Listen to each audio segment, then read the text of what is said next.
Welcome to the Pitch Vision Academy Cricket Show, your guide to better cricket. It doesn't matter who you are or where you are, we're here for half an hour or so to help you out. And who are we? Well, slightly unusually this week, there is three of us on the show, but one of the three is pre-recorded. So my name's David Hinchliffe, I look after things.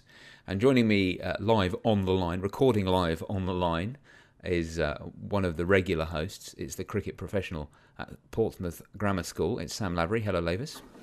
Hello there, David. Just the two of us at the moment, but we'll be seamlessly linking in with Mr. Garaway as well, I'm sure.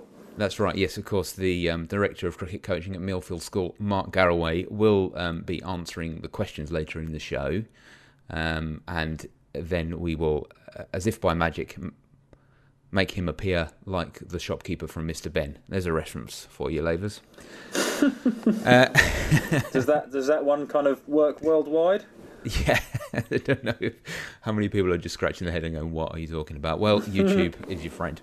But yeah, back to the cricket. So stay tuned if you're a fan of Gareth's. He will be on the show a little bit later on. But right now, Lavers, it's you and me, and so we're going to have a little bit of a chat about bowling, injury prevention in bowling, and the debate which has gone on for quite a while now, which is this idea of over bowling bowlers versus, I should say, getting overs under the belt. You know, because that's a classic conflict, isn't it? For years I've heard this complaint from club captains and coaches and people like that saying, well, you know, we've got this kid, he's a really good player, and then, you know, he's opening the bowling for our first team, and then I have to take him off after 7 overs because this stupid injury prevention rule, which he's fine, there's nothing wrong with him, and just let him bowl like I did. I bowled 25 overs up the hill into the wind every week, there's no problem. I'm exaggerating for effect, but you get the point, Lavers. Now, what I wanted to talk with you about was where you stand on this kind of area of conflict between the directives of how many overs a bowler who's under 19, isn't it, can bowl in matches and in games, and then how to make sure that they get enough bowling to get their match fitness up, to improve their skills, and to deal with those shorter bowling spells. So what do you think? Well, it's that classic trade-off of quality and quantity, isn't it? And obviously the quantity is limited, so we've really got to hone in on making sure the quality of what we do in training, so the every ball that bowled is bowled with intent, and everything that is discussed is really, really relevant to the individual. And I think it challenges us as coaches. It makes us really consider if we want someone to bowl an over and they've only got five overs in a spell that they're allowed to bowl, for instance, in a practice session, then every ball has got to be thought out, and we've got to make sure we're giving them a real clear direction as to how we want them to bowl that ball, or how we want to agree upon how that ball is going to be bowled. And that might be that there are technical changes we're looking to make. It might be completely the other end of the spectrum when we're looking for a bit of just a bit of an outcome or a bit of a feel of how we're actually bowling. But it does really place a lot of stress on thinking through how we're going to go about it, and it's not done. ECB don't spend lots of money and lots of time thinking about these things for no reason, do they? They really do consider it carefully, and what they're wanting to do is make sure that those who are bowling and are playing at a good level of cricket, who often get pulled from pillar to post, they'll be playing, as we mentioned slightly before we got on air, they'll be playing club cricket, they'll be playing school cricket, they'll be playing county cricket, they'll be playing senior cricket. They'll have lots of things going on, and making sure that they're managed appropriately is really key. That argument that you said of the guy saying, I bowled 20 overs into the wind uphill for the last 20 years and I'm fine. Yeah, that's one argument, isn't it? But you say you're fine, but equally you're opening the bowling with a 14-year-old boy, so it suggests that maybe you're not potentially at the level that maybe you could have reached if you'd have been managed a little bit better. And it might be that, yes, you're fine for that level, but this player's ambition is to play at a higher level and it's to go beyond that. And if it is, sometimes it does need a bit of careful management, and that can be from The physical angle, first of all, which is the primary reason for it, is that we want to make sure that people aren't doing too many things too often that's going to place so much stress on their body. But also it works quite well from a kind of interest level and excitement level of bowling, where if someone does bowl 4, 5, 6 days a week and they bowl 10, 15 overs at a time, for a lot of them it can get quite tedious, and you can understand that some people drift out of the game because the quality of what they're doing maybe is slipping a little bit. They are suffering the odd niggle from injury, but also there's not a lot of purpose to what they're doing because there's just a long slog of overs and overs and overs and overs. So it can help from the interest point of view and the excitement and like the willingness to be involved, which for so many young cricketers these days is under pressure from other opportunities in life, that it can work in the favour from that angle as well. Yeah, it's the argument that why should I take him off if he's bowling well is, to me anyway, comes from this idea that you say you're the captain, you feel that you want to win that game of cricket, and you also feel that kid might never go on to be a professional or a international cricketer. So why should you, as someone who's trying to win that game of cricket, trying to win the league for your team on that season, why should you care about what the ECB want to do in their ivory tower from aspiring bowlers who are who are going to be playing at the highest level? Why should I care about that? That's kind of, so to me it's I understand it, but it's also a slightly selfish point of view, isn't it? In that you're only thinking about the immediate, and you're not thinking about, well, hang on a minute, this is a restriction that's been put into place for a reason. It's not just a reason that is some ivory tower reason. It's been well thought about. So I do feel like it's a reasonable thing to say, let's take a bowler off after a set amount of time, because we know on balance most bowlers will do better if they bowl less than if they bowl over those limits. Yeah, I'd also say be prepared for this young guy to bowl really well. Don't let him, if he's allowed a 7-over spell, so your average 16, 17-year-old is allowed a 7-over spell at a time, I think it is at the moment.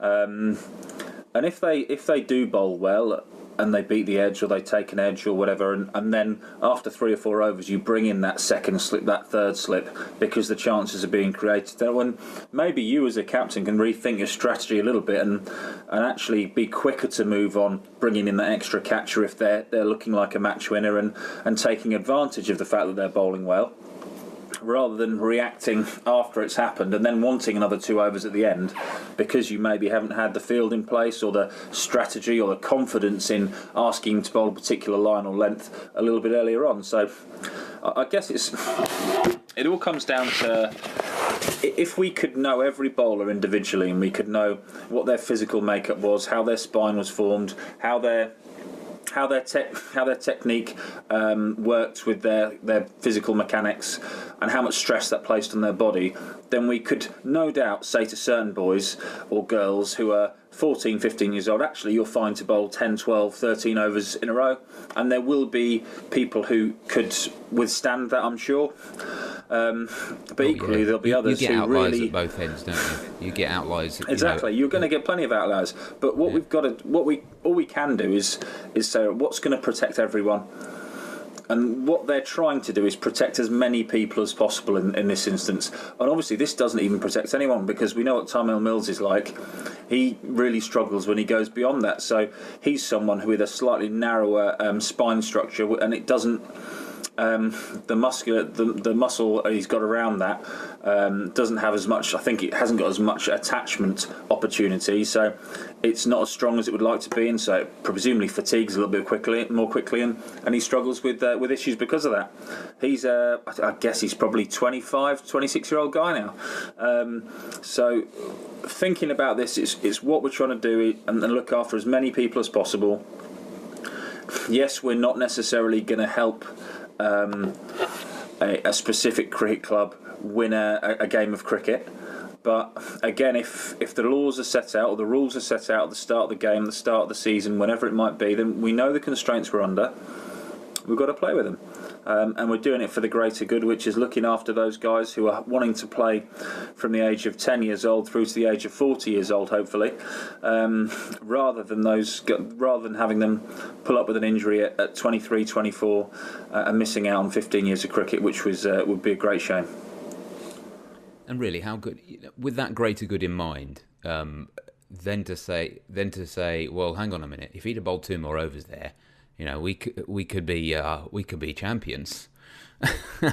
If you're relying on a 16-year-old to bowl you 10 overs straight through to win you games, then maybe it's time to rethink your tactics, because that's not something that you're going to be able to maintain, is it? Absolutely, and maybe can we work with those guys that aren't of that age and who are allowed to bowl a full set of 10 at a time, and maybe see if there's a bit of room for opportunity. Can those guys improve to have more of a match-winning contribution as well? I think sometimes within club cricket, it is all about the young guys getting better, and they're the ones that actually get a lot of focus from the coaches, and then the senior guys often don't get as much coaching and become quite stagnant or quite stale. But they're the ones that are allowed to bowl as many overs as they want within the kind of framework of the league. So perhaps rather than complaining about the young guys not being able to make the contribution they want, can we get more out of those guys who aren't restricted by the number of overs they can bowl in a spell, or days in a week, or whatever it might be? And that actually brings us nicely on to wrapping up with a piece of news from PitchVision, which we've just introduced a tool on the PitchVision app and also on PitchVision.com that allows you to manage your workload as a bowler or a coach of bowlers. It's called the PitchVision Workload Manager, and it allows you to set the number of balls that you want to bowl in any given period, and then track over time to see if you are meeting those goals, staying underneath those goals, or exceeding them a lot of the time. And by doing that, being able to see that at a glance, you can then very quickly make the changes that you need to make as you go along. So if you are a bowler, or you're a coach of bowlers who bowl a lot, then make sure you head over to pitchvision.com to check out the Workload Manager.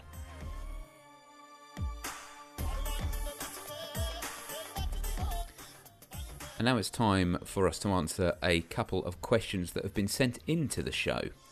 And the way this works is we answer the questions from listeners or readers of pitchvision.com, and then we choose a winner. And that winner gets a prize of an online coaching course from PitchVision Academy at pitchvision.com. You can send your questions into us for future shows by emailing coach@pitchvision.com, or you can get in touch with us via social media, which we'll tell you about towards the end of the show, but it's all the usual things to give you a hint. Of course, Gareth is going to be chipping in here, so stand by your beds for that. But we'll start with a question from Cameron. And Cameron says, how do guys like Virat Kohli, who are so bottom hand dominant, drive the ball so well without hitting it up in the air? Do they lighten their bottom hand grip when driving the ball? So different batsmen will work in different ways, and you can all picture the guy that allows the ball to travel really nicely and come alongside him, and others like to play the ball from out in front. So I think having an understanding of what type of cricketer you are and where good contact comes from you is really, really useful. Obviously we talk about being bottom hand dominant or top hand dominant or whatever it might be, and it would be there will be a difference in the way the bat swings, but what we're looking for really is as much of a hitting zone as possible, and that hitting zone is the length of the point of the length of area under which the point of contact will work really, really well, which I'm sure Gareth will talk about as well. So if you imagine you're looking at a batsman from the side, so you're stood at backward point, you're in a great position to see that hitting zone, and we're looking for how long is that bat in a good position, or in a position that would suit making contact with the ball. And the longer that hitting zone is, the better chance you've got of timing the ball effectively. Now that can often come from working with your arms a lot more than your hands. So if you do get a really good extension of your arms, then that hitting zone often works quite well and can still be really good as you go and make contact out in front of that front leg. So even if you are a bit bottom hand dominant, if your arms are working well and you are getting some extension, even if your predominant grip is with the bottom hand, you'll probably find you're still just about able to keep the ball on the floor. Obviously, if you really let the ball travel and you're one of those guys that lets it come alongside you, almost underneath you before you make contact, then you'll probably find that you don't have so many problems.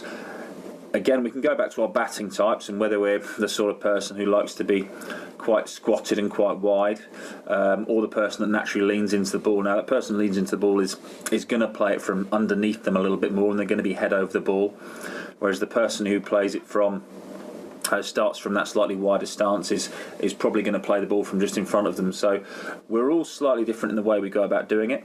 The key isn't one will work and one won't work. The key is understanding which way works for us.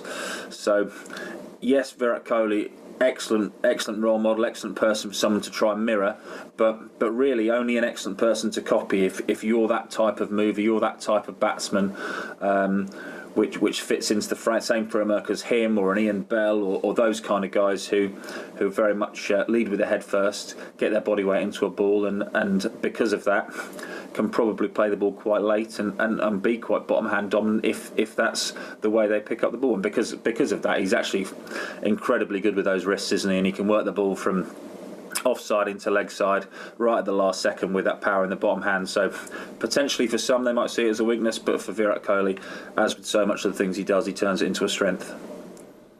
Yeah, it's a bit of the bottom hand gets a bit of a bad rap, doesn't it? It's kind of people are saying, oh, he's bottom handed, because when someone uses their bottom, if you're right-handed batsman, if you use your right hand, it's very obvious when something goes wrong. The ball goes into the leg side, you close the face of the bat on the ball, you play across the line, or you have that funny looking scoop where you just hit the ball to extra cover and you think, oh dear. And that was, but often it's a matter of timing more than it is a matter of the bottom hand doing something wrong. It's not like you should not have any bottom hand in any of your shots, because the bottom hand provides a lot of very important aspects to your batting, even with a straight bat. So to be able to think to yourself, well, top hand good, bottom hand bad, is a bit oversimplistic. Actually, it's both hands working together, and it's just how you get to that, into that hitting zone and hit that ball downwards, that makes the difference, rather than thinking if I'm dominant with my bottom hand, I'm going to have to hit the ball in the air because it's impossible to do anything else. That isn't the case. I think that's not a great language to use, even by saying bottom hand dominant. I know what people mean, but I think that's not great language to use. I think it's just, I think it's a matter of talking about timing and saying the hands work together. Don't worry about dominance. The hands work together, and if you can work that out, if you work from there, then you're not worrying about doing something wrong with the bottom hand. The interesting thing would be how that fairly, I can't remember if it was a study or if it was just an observation of international cricketers, and how those who use their stronger hand as the top hand, so those who are naturally right-handed but bat left-handed, etc., there's a much higher percentage playing at international level than those who use the perhaps more conventionally understood stronger hand going at the bottom. Now, that's, I think it came out, it was an article about probably 3 months ago, something like 3 or 4 months ago. Whether there'll be any follow-up from that, and whether that becomes part of the way that cricket is taught at a very young level, that actually a right-handed person is a left-handed batter, I'm not sure. I think it will still come down to the natural way that someone picks a bat up when they're very young, and often it's done way before there's any consideration of playing competitively or playing obviously playing at a professional level or anything like that. So it's very much established in those learning phases of development, of enjoyment, of liking a ball sport at its absolute most simplistic level. But perhaps there will be some consideration for that in the future, and we should be thinking about which way we try and encourage young cricketers to pick up a bat, which could be the opposite of what's probably been done for the last 40 or 50 years, I would have thought. Yeah, that's an interesting area, isn't it? And I think there's nothing wrong. Years ago, I heard of a coach who was encouraging very, very young players to bat both ways round. Just try it both ways. Until you're used to cricket. It doesn't matter which way round you are, does it? I mean, it's just one way or the other. You just try them both, and probably you give an 8-year-old or a 6-year-old a cricket bat and tell them to hold it, and they hold it naturally right-handed, and they try and hit the ball, and they miss a couple, and they hit a couple, and then you say, all right, try standing the other way around, and they try and they miss a couple and hit a couple. What difference does it make to them? So if you learn both, even if you just try both, then that would be an interesting thing to sort of integrate into when you're working with very young people, to try throwing, batting, bowling with both. I mean, you might as well. Absolutely, well, it's still going. I saw a close friend of the show, Nick Pothas, who is now working as fielding coach with the Sri Lankan side. He posted on Facebook the other day one of the guys who I think was one of the under-19s. Bowling right arm and left arm, which as we've seen before in definitely in under-19 cricket internationally, and I'm sure there's a few guys floating around at first class level who can do that.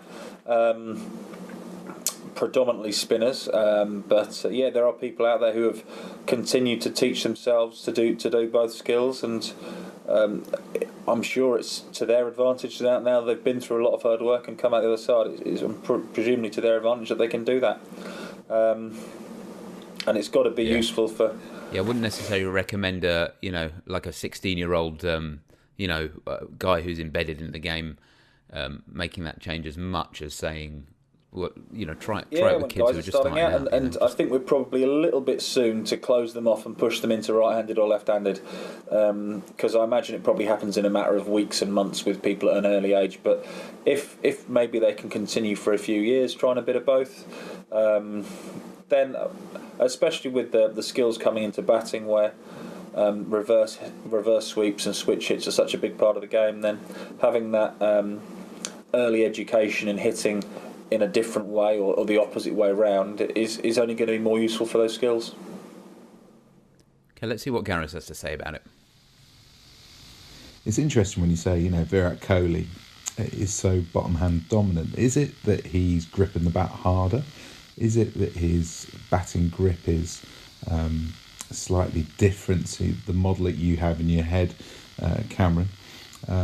Is it that he's using his bottom hand to steer the ball rather than to add power, which I suppose is the conventional way that we've always looked at it, is that the top hand steers the bat face and the bottom hand adds the power. Well, with some people that isn't true. It actually works in reverse, that one, so that the power is generated with the top hand and the bottom hand is the thing that steers it. And somebody that I work with, Kevin Peterson, was exactly like that. And I think when we think back to the way that KP used to bat, we can all sort of visualise the way that you'd take a ball from outside off stump and he'd manoeuvre it by using that bottom hand as well as his leverage and his long limbs to be able to take that ball and control it through the leg side. So how do these players do it and keep the ball on the ground? It's another good question. Well, it's an awareness thing, really. So they understand how their hands work and which hand does what. But also their contact points are very much under control. And most players make contact with the ball quite late. And if you make contact with the ball quite late, then the bat face, the angle of the bat face is going to take the ball into the ground.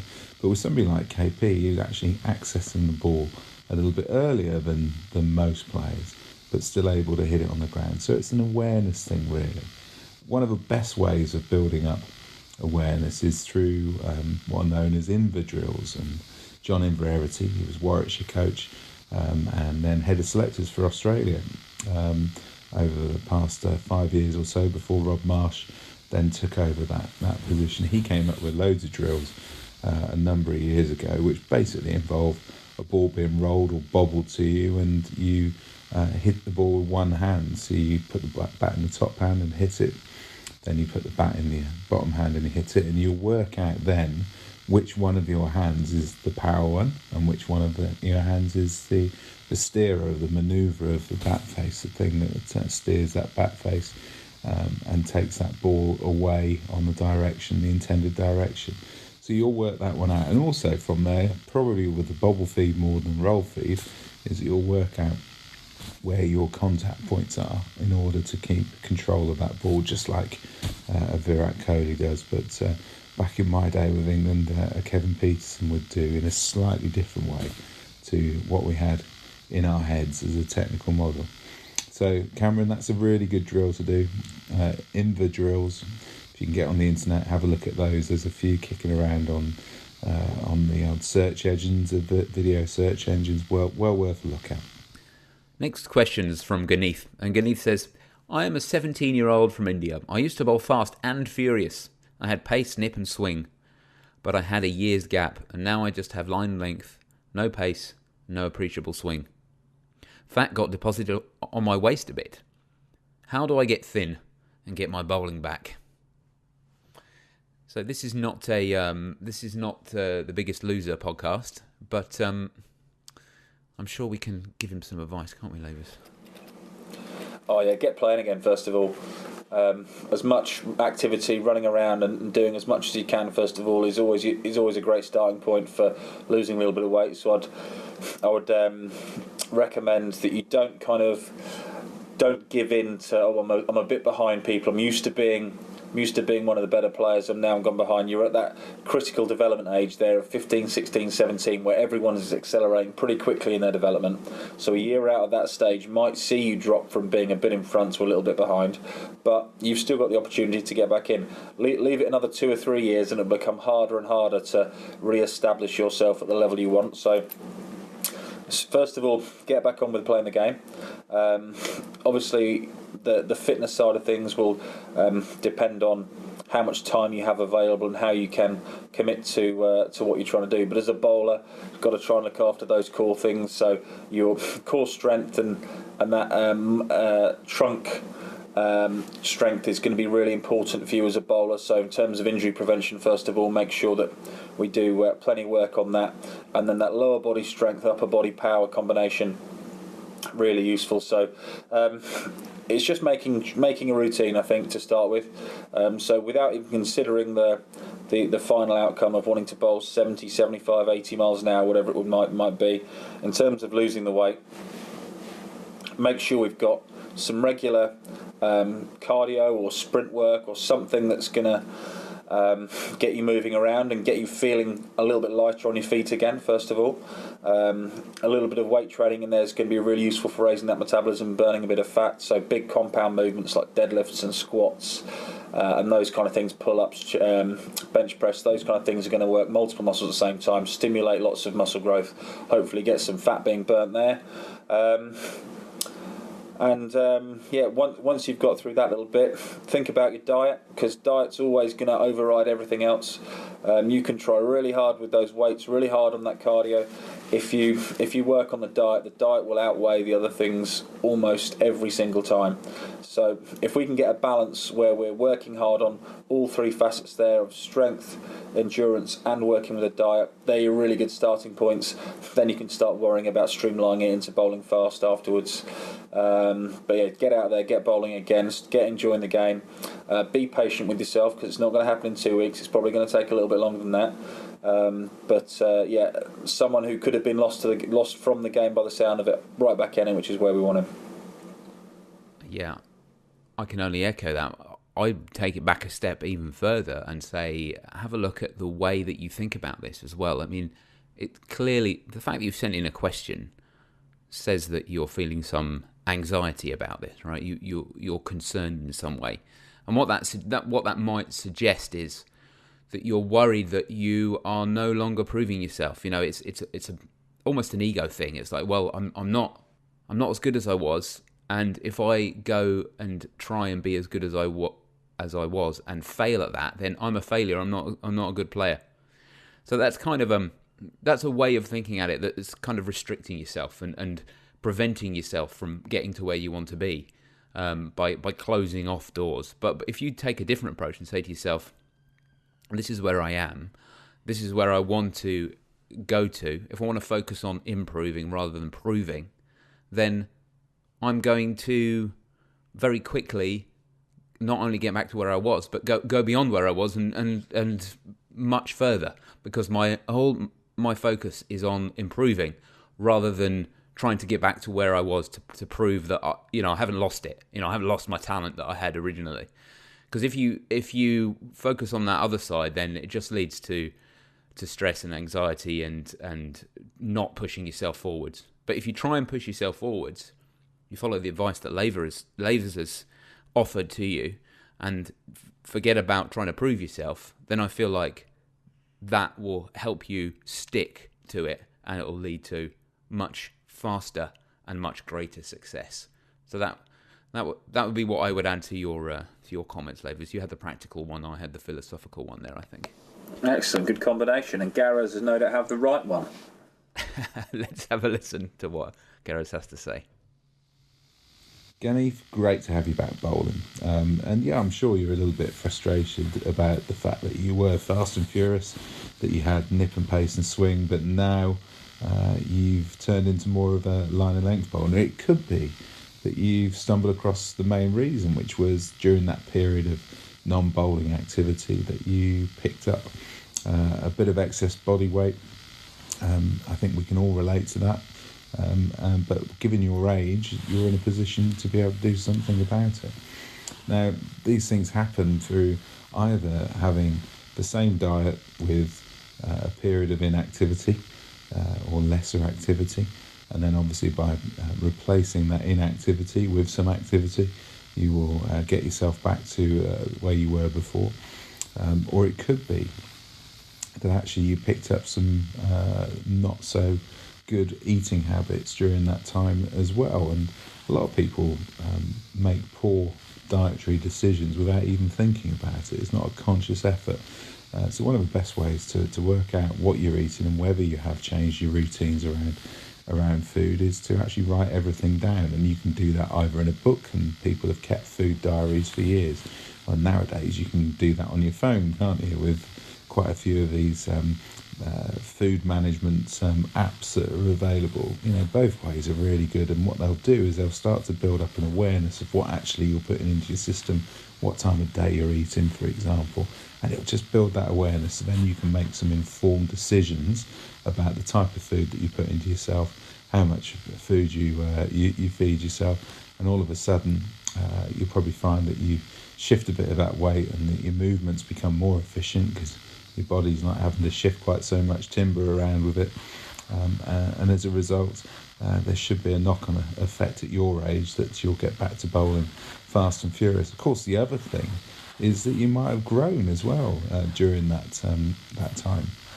And whilst 17 is probably a little bit older than most, we've got a number of players at the moment, a couple of years younger than you, that are going through significant growth spurts, and as a result their pace has dropped off. So even though they're in good physical condition, even though they're doing quite a lot of bowling and quite a lot of drilling, because their limb length is changing, their timing of their bowling actions, their coordination has been impacted negatively for a little bit. But the good news about that is that we can track where they are within their growth, and they will come out the other side. They will slow their growth, and all of a sudden their coordination patterns will come back in as well, and things will start to align themselves. And we've actually seen one bowler come out of that growth spurt now and has put on 4 miles an hour in next to no time, not as a result of the programs, not as a result of strength, but just the fact that now his sequencing is much better as a result of being that bit more coordinated. So there can be a load of reasons, but I think a really good starting point will be to log your exercise, log your bowling overs, log your food, and see what patterns that you can identify, and if there's any changes that you can build in after reviewing that information.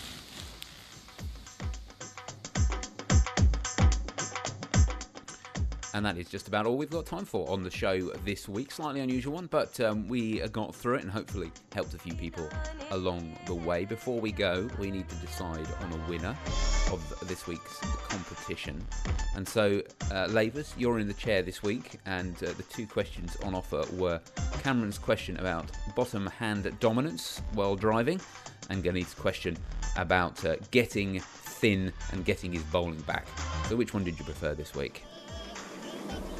I'm going to go with Cameron's question about the grip, about that bottom hand dominance. I think it was a really good discussion that we had there, and hopefully it sounds like something that's relative to him that he can start to use and apply to his game, and start thinking about how he's going to wait for the ball and still use that bottom hand effectively rather than being afraid of it. Fantastic. Congratulations to you, Cameron, and you can get your online coaching course from PitchVision Academy at pitchvision.com. Just get in touch with us for that.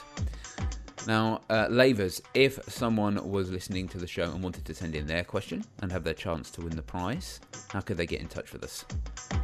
Well, they can drop us an email via coach@pitchvision.com, or they can give us a ring on 0203 239 7543. That's right. As I mentioned before, social media is available to get in touch with us as well. Facebook is one way, facebook.com/PitchVision Academy. Facebook.com/PitchVision Academy. You can contact us through the social media tools on the pitchvision.com website. If you are signed up there, it's free, so you've got no reason not to. Head over there and start following us there. And you can also get us on Twitter at PitchVisionAcad if your question is less than 140 characters. If you want to listen to the show every week, you can do so by subscribing for free. Go to your favourite podcast catching app and